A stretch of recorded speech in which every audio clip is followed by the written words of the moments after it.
Valentine's Day is coming and it's making me think about the years that I spent feeling single and unlovable and frustrated and lonely. Somehow, I always ended up being single on Valentine's Day. And for many years, I felt like there really wasn't anything I could do about it. I just had to wait for the right partner to come around.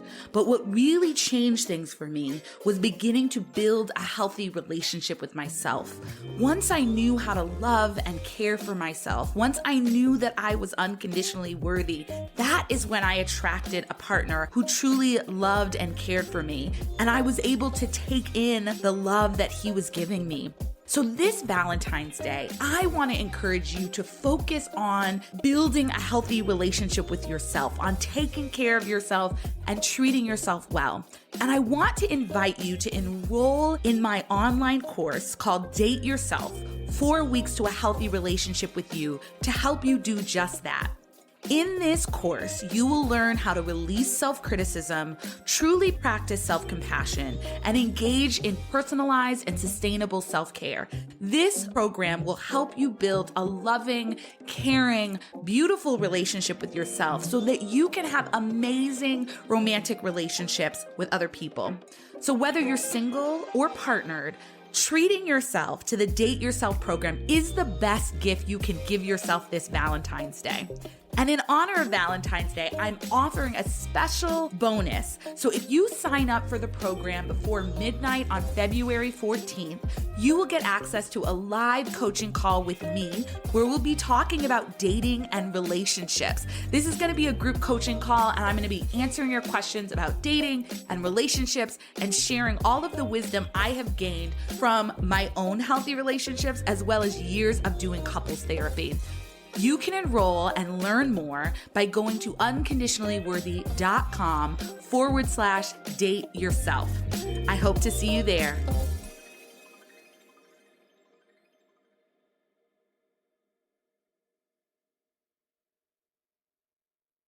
Once I knew I was worthy unconditionally, I realized I did have a way out. I realized I could dream of a different possibility.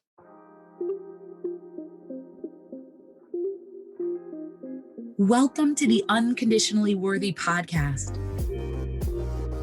In this podcast, I will guide you on your journey to connect with the true source of your self-worth.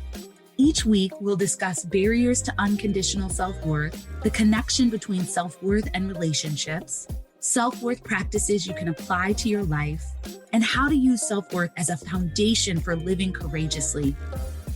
I'm your host, Dr. Adia Gooden, a licensed clinical psychologist, dance enthusiast, and a dark chocolate lover who believes deeply that you are worthy unconditionally.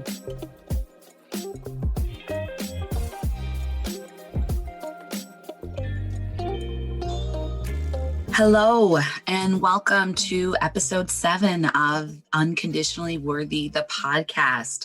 As always, I'm super grateful to have you listening and tuning in. And, this is actually my first week working for myself full-time as an entrepreneur. And so this episode that I'm recording right now is really relevant to where I am at in my life. And a lot of the things I talk about is what helped to get me here, to get me to a place where I am working for myself full time, which is something that I never thought I'd do. So I'm excited to share it with you today. I really hope that it's inspiring and uplifting and energizing. So in the last few episodes, I've talked about how connecting to our unconditional self-worth helps us to overcome things like anxiety and shame and difficulties in romantic relationships. And in this episode, I want to talk about some of the positive things that unconditional self-worth can bring into our lives. So we're going to be focusing on this idea of dreaming and envisioning what we want for our lives. For most of my life, I didn't allow myself to dream. People would ask me what I hoped for in my life and my career. And I would say that I just wasn't the type of person to set big goals for myself. I would acknowledge a general desire to be successful, but I hadn't really articulated what that meant for me. I knew I wanted to get married and have kids, but that was about it. I remember, people used to talk, what's your 5-year plan? What's your 10-year plan? And I'd be like, I don't know. I have no idea. And I like to think at the time that I was just so focused on the present that I didn't want to get caught up worrying about the future. And that was why I didn't set big goals and didn't envision a dream for my life. But to be honest, that was a cop out. First of all, in the last episode, I just talked about, a lot of anxiety, or in one of the recent episodes, I talked about all my anxiety, right? And when you're anxious, you're thinking about the future. So this idea that I didn't make big dreams and plans because I was so focused on the present, it just wasn't true. The reality is that I didn't allow myself to dream because I was too scared of the vulnerability of dreaming, of hoping for something when I didn't feel worthy of it, of envisioning a life that wasn't certain to happen. So instead of creating a vision for myself and my life, I played it somewhat small. Now, you may be thinking, Adia, going to Stanford for undergrad and getting a PhD is not playing it small. And I fully acknowledge that these are big accomplishments. Now, it's taken me some work to really internalize the fact that these are big accomplishments. I know it very well intellectually, but on a deeper level, I'm still sort of working on the internalization that those are big things to have accomplished. And in the context of my family and the people that I grew up around, these academic accomplishments felt expected rather than impressive. So, in my own nuclear family, my mom went to Princeton for college and graduated in 3 years. My father immigrated to the US from Jamaica to attend college and then went straight through to get his PhD from Yale. Yeah, I know. Hashtag privilege, hashtag blessed, right? And so my parents' really impressive accomplishments made me feel like I needed to follow in their footsteps in order to be successful. And I did that pretty much exactly. It's a little scary, actually. Both of my parents got their PhDs in clinical community psychology. I got my PhD in clinical community psychology. And, they never pressured me to do exactly what they did. I never felt an explicit, you really should be a clinical psychologist and you have to do that. I think there's a lot of ways in which this path has suited me, right? It has fostered my interest in people and helping people and understanding how people work. And I do think that seeing my parents and seeing their success and feeling like that was the path, that was the right path to take, put me into a place where I felt like the only success I could imagine for myself was within the confines and structures of academia. And so for much of my life, I was focused on what I was supposed to do to get good grades, to get to the next structured level of academic achievement. And, this wasn't all bad. It did support me in being successful in a lot of conventional ways. And it set me up with a lot of privilege and security. And I'm grateful for that. And don't get me wrong, I was not miserable as I was going through school. In fact, overall, I really enjoyed school. I had a lot of fun. I learned a lot of interesting things. I'm a very curious person and I like to learn a lot of things. And so that fit for me. I also think I appreciated the security and the structure of take this class, do this work, get this grade, move to the next level, right? I felt a lot of safety there because that was something I excelled at and I knew I could do well. So there was this confines, right? And I drew a lot of safety and security, which made me feel comfortable in that space. So all of this was true. And I know I was still playing small. I was still fitting myself into the boxes of higher education and academia. I was still striving for the accolades and titles that I thought would make me worthy. I wasn't truly tuning in to what lit me up and made me happy.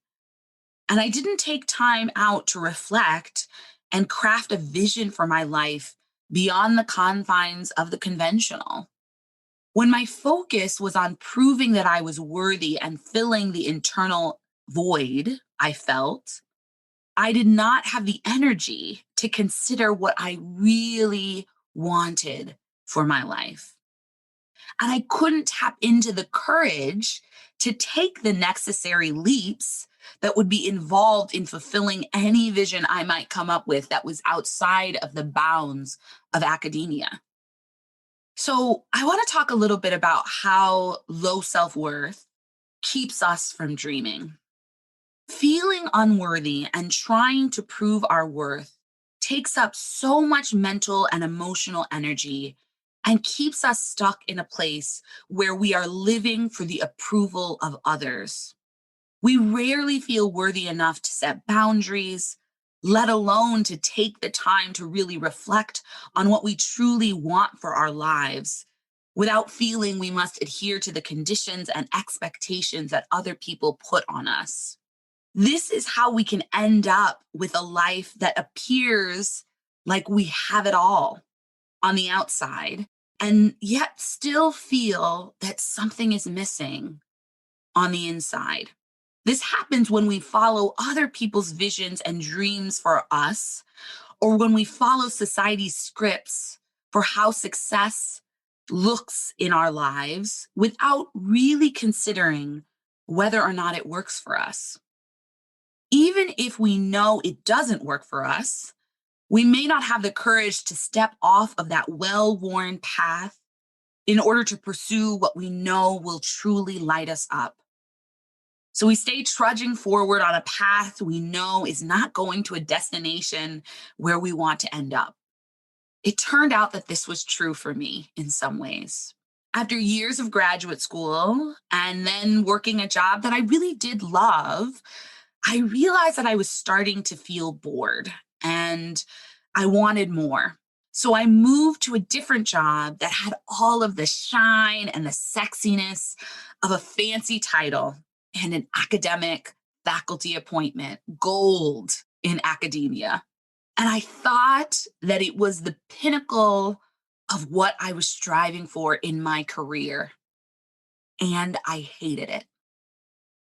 When we are oriented towards meeting the conditions that we have placed on our worth or stuck in the shame of feeling unworthy, we don't have the space to dream and we don't feel worthy of success or big dreams. So we tend to shut them down before they even form. That I think was true for me, right? I didn't even give myself the space to dream.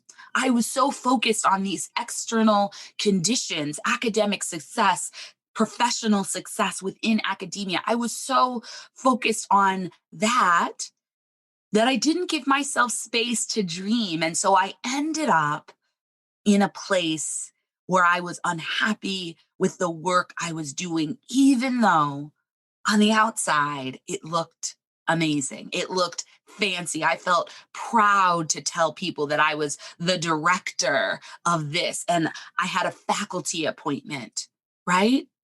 The other piece is that when we're struggling with low self worth, we are often harsh and self critical.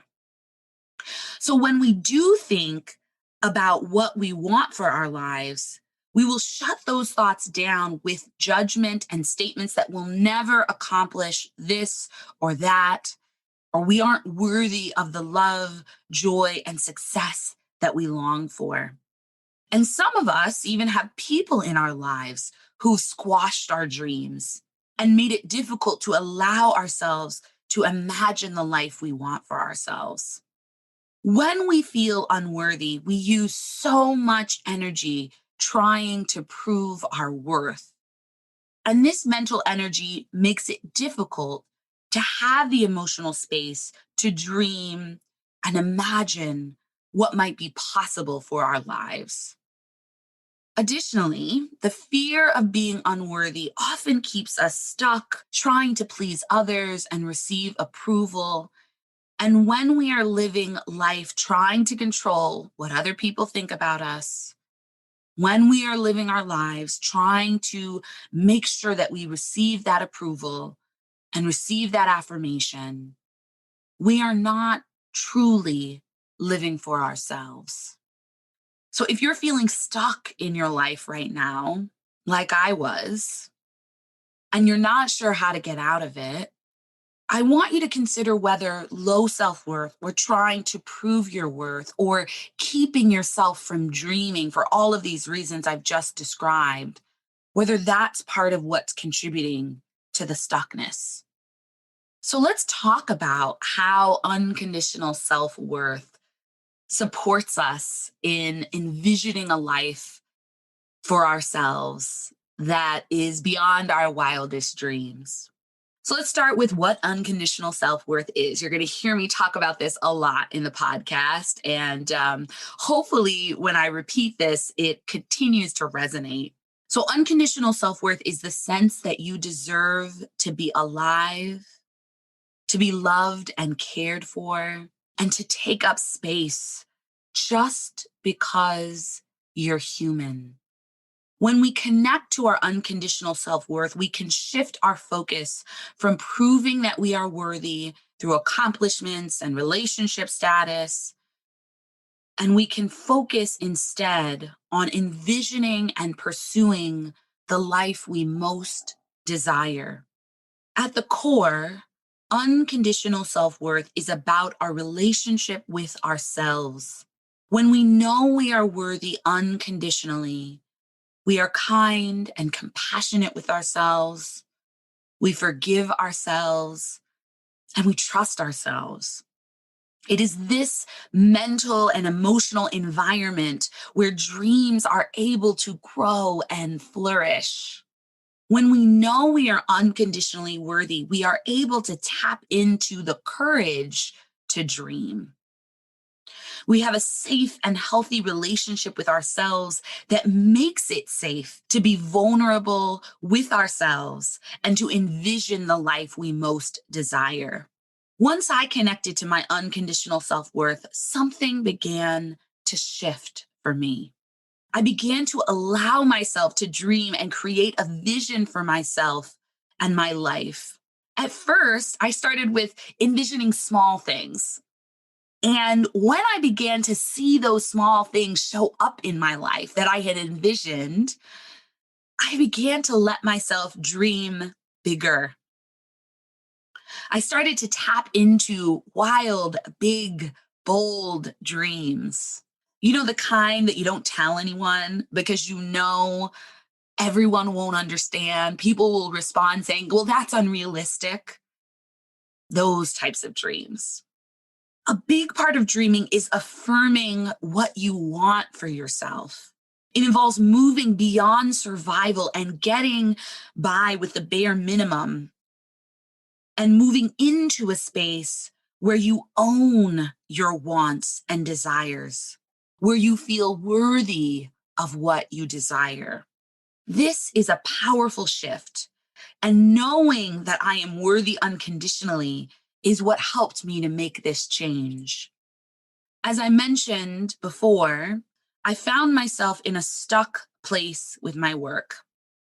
I had climbed a ladder for my professional career, and when I got near the top, I realized that ladder wasn't leaning against the right building for me. I had pursued the shiny title, the prestigious institution, and I was miserable and felt stuck. It took me some time to figure out what was going on and to even admit that I didn't like my job and that it wasn't truly about the organization I worked for, but that it was about the fact that what I really wanted to do wasn't going to fit within the confines and structures of any organization. And that what I really wanted was to work for myself. It's funny because for years I had asserted that I would never be an entrepreneur. Now, I think some of that came from the fact that I went to college in Silicon Valley and, a lot of my classmates went into the tech world. They created startups, they were entrepreneurs, and I witnessed them grinding and working nonstop and the stress and the fundraising and all of this stuff. And I was like, no, thank you. I will take my benefits. I will take my vacation days, whatever. Right. So, And the irony of that, right, is that I went to graduate school for 6 years and I had to have benefits through my parents and I didn't have vacation days and I was barely getting paid. So I chose a similar path, but with a lot more structure and without the money payoff in the end. So, take that for what it's worth. At any rate, I think another piece of me asserting that I would never be an entrepreneur is because it felt too risky, because my worth at the time depended on affirmation from other people. It depended on sort of me following these structures of academia. You go to this step, and then you go to the next step, and then you go to the next step. And that's what success looks like. And when you're an entrepreneur, there are some of those expectations and benchmarks, but it's very much self driven and self determined. And I wasn't ready for that. I didn't trust myself as worthy of that. And the prospect of leaving the security of academia when I didn't feel worthy was just too much to consider. But once I knew I was worthy unconditionally, I realized I did have a way out. I realized I could dream of a different possibility. I knew that I was worthy of success and abundance, and I could experience these things outside of the context of an institution, that I didn't have to rely on a larger institution to give me those things. I could make and manifest and create those things in my life on my own. Knowing that I was unconditionally worthy helped me to take the leap into entrepreneurship. It helped me to envision a life for myself filled with joy, peace, ease, and wealth, where I help people in ways that play to my strengths and allow me to share my gifts with the world. It helped me to envision a life that allows me to show up as my full, bold, quirky self in this world without feeling restrained by politics or bureaucracy. Knowing that I am worthy unconditionally helped me to envision a life of freedom for myself. And I am so grateful for it. And I want that for you too. I'm hoping that sharing my experience is getting you excited about the possibility of allowing yourself to dream and set forth a vision for your own life. I want you to reflect on the following questions as a way to start tapping into what you truly desire for your life. What would you dare to dream if you knew you were unconditionally worthy? What would you stop doing if you knew you were already worthy? What would you find the courage to do if you knew you were worthy unconditionally?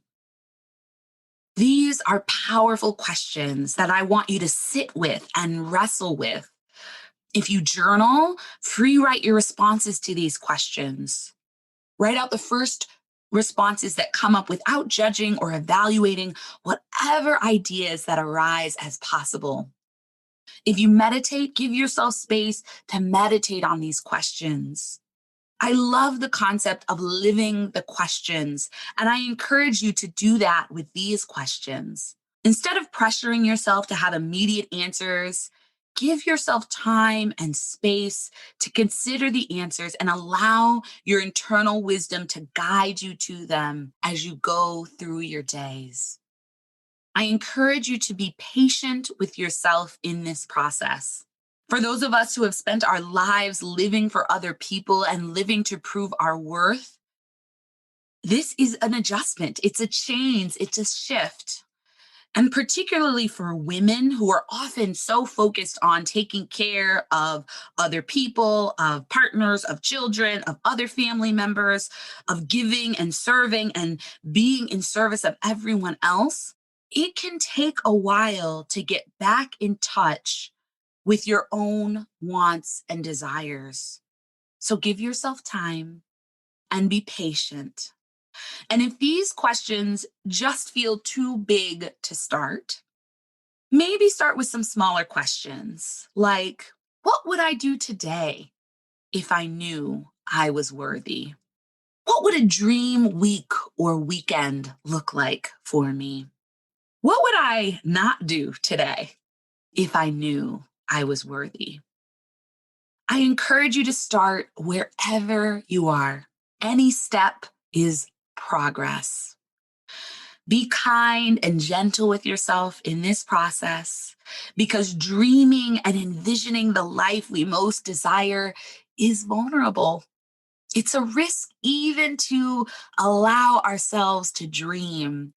And I know for myself that when we allow ourselves to dream, we lighten up. Life becomes brighter and exciting and invigorating.